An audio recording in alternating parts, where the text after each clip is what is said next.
నమస్తే ఫ్రెండ్స్, నా పేరు ప్రసాద్. సచిన్ టీవీ శ్రీకాకుళం కోసం. మా శ్రీకాకుళం జిల్లాలో ఓ ముతక సామెత ఉంది. అది చెప్తే బాగోదని చెప్పట్లేదు. ఏదేమైనా అటు వైకాపా అధినేత జగన్మోహన్ రెడ్డికి, ఇటు మాజీ స్పీకర్ తమ్మినేని సీతారాంకి ఒకేసారి జ్ఞానోదయం అయింది. గడిచిన ఎన్నికల్లో భారీ మెజార్టీతో తమ్మినేని సీతారాం ఓడిపోతే కానీ జగన్మోహన్ రెడ్డికి అర్థం కాలేదు. పార్టీ రాష్ట్రంలో పూర్తిగా 11 సీట్లుగా పరిమితం అయిపోతే కానీ ఇక్కడ సీతారాం గారికి అర్థం కాలేదు. సో ఏదేమైనా ఇన్నాళ్ళకి ఈ ఇద్దరికి కళ్ళు తెరుచుకోవడం సుపరిణామం. వాస్తవానికి ఈ జిల్లాలో జిల్లా వైకాపా అధ్యక్ష బాధ్యతలు కాళింగ సమాజ వర్గానికి అప్పచెప్తారని మొదట్లో పెద్ద ఎత్తున ప్రచారం జరిగింది. జగన్మోహన్ రెడ్డి గారి ఆలోచనలో కూడా అదే ఉంది. కాకపోతే జిల్లా అధ్యక్ష పదవి కృష్ణదాస్ నుంచి వెళ్ళిపోతే రాంగ్ మెసేజ్ వెళ్తుందన్న ఒక లెక్క ప్రకారం మళ్ళీ ఆయన్నే కొనసాగించారు. కానీ ఈసారి తమ్మినేని సీతారాం గారికి పార్లమెంటరీ నియోజకవర్గ ఇన్ఛార్జిగా బాధ్యతలు అప్పగించారు. అంటే ఈ జిల్లాలో ఉన్న 7 అసెంబ్లీ నియోజకవర్గాలకు ఎంపీ సెగ్మెంట్ అయితే దానికి రాబోయే ఎన్నికల్లో ఆయన పోటీలో ఉంటారని అర్థం. ఇదే విషయాన్ని 2024 ఎన్నికలకు ముందే జగన్మోహన్ రెడ్డి గారు చెప్పారు. జిల్లాలో మేజర్ కమ్యూనిటీ అయిన కాళింగులకు ప్రాతినిధ్యం వహిస్తున్న తమ్మినేని సీతారాం ఎంపీగా వెళ్తే బలంగా ఉంటుందని చాలాసార్లు ఆయన చెప్పారు. అయితే అలాగ వెళ్ళలేదు సరికదా. ఆమ్దాల వలస అసెంబ్లీ నియోజకవర్గం తన కుమారుడికి అప్పగిస్తే తాను ఎంపీగా వెళ్తానని ఆయన అనేక కండిషన్లు పెట్టారు. ఆమ్దాల వలస నియోజకవర్గంలో సీతారాం కాకుండా బలమైన నాయకత్వం వైపు చూడకుండా 5 ఏళ్ళు సీతారామే అక్కడ నాయకత్వాన్ని నలగదొక్కారు. ఇప్పుడు సడన్గా ఆయన కొడుక్కి నాయకత్వం పగ్గాలు అప్పగించాలంటే ఏ రిపోర్ట్ కూడా ఆయనకి తమ్మినేని చిరంజీవికి అనుకూలంగా లేదు. సో ఆ గెలిచేదో ఓడేదో ఆందోళన వలసలో సీతారాం గారినే ఉంచితే పోయిందని ఆయనకే ఇచ్చారు. ఆయన తన బామ్మర్ది మేనలుడు కోడెల కుమార్ మీద భారీ మెజార్టీతో ఓడిపోయారు. 2019 ఎన్నికలకు ఇదే సామాజిక వర్గానికి చెందిన దువ్వాడ శ్రీనివాసును ఎంపీగా రంగంలోకి దించారు. అయితే కింజరాపు రామ్మోహన్ నాయుడు మీద ఆయన యథావిధిగా ఓడిపోయారు. లాస్ట్ టైం 2024 ఎన్నికలకి చివరి నిమిషంలో పేరాడ తిలక్ను తీసుకొచ్చి బలిపశువుని చేశారు. సరే, మళ్ళీ యథావిధిగా రామ్మోహన్ నాయుడు అవతల ప్రత్యర్థి ఆటోమేటిక్గానే ఓడిపోయింది వైకాపా.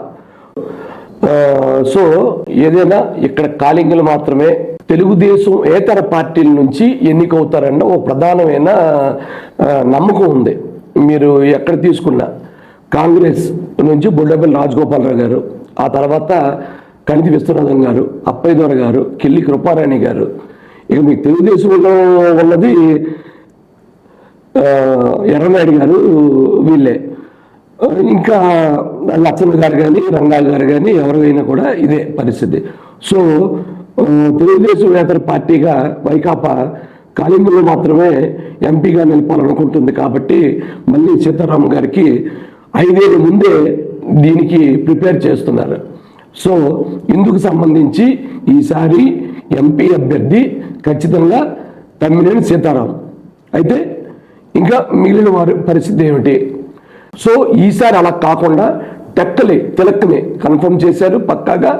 2 సీతారాం గారికి ఎంపీగా కన్ఫర్మ్ చేశారు. అంటే బాబాయ్ అచ్చెన్నాయుడు మీద తిలక్, అబ్బాయి రామ్మోహన్ నాయుడు మీద మన సీతారాం. అంటే 2 వెలమల మీద 2 కాళింగుల్ని ఈసారి పోటీకి పెడుతుంది వైకాపా. అయితే జిల్లాలో ఎప్పుడు వెలములు కాళింగులైనా కాపులకు ప్రాధాన్యత లేదా అని మొన్న జగన్మోహన్ రెడ్డి గారి సమీక్షలో స్వయంగా పాతపట్నం మాజీ ఎమ్మెల్యే రెడ్డి శాంతి గారు అడిగారు.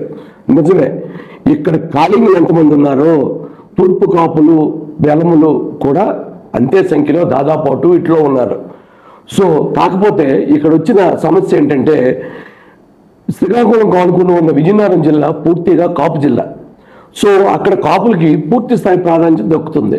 2 ఇక్కడ పాలకొండ ఈ జిల్లా విభజనలో మన్యం జిల్లాకు వెళ్ళిపోయినా పాలకొండలో రిజర్వేషన్ ప్రకారం ఎస్టీ ఎమ్మెల్యేకి టికెట్ ఇస్తున్నా అక్కడ తెలుగుదేశం అధికారంలో ఉన్నా, వైకాపా అధికారంలో ఉన్నా, మరొక పార్టీ అధికారంలో ఉన్న కాపులే అక్కడ చక్రం తిప్పుతున్నారు.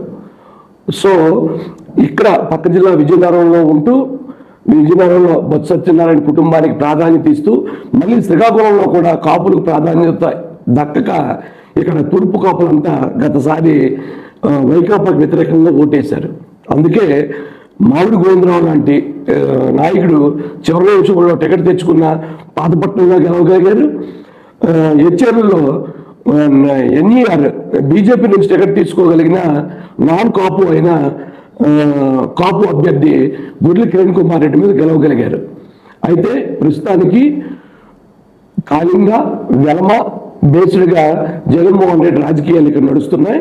త్వరలోనే ఈ 2026లో నియోజకవర్గాల పునర్విభజన జరిగితే ఈ జిల్లాలో కాపులకు కూడా న్యాయం జరుగుతుందని, ఈ జిల్లా నుంచి మరికొన్ని సీట్లు మరికొన్ని పదవులు వస్తాయని ఆశిస్తాం.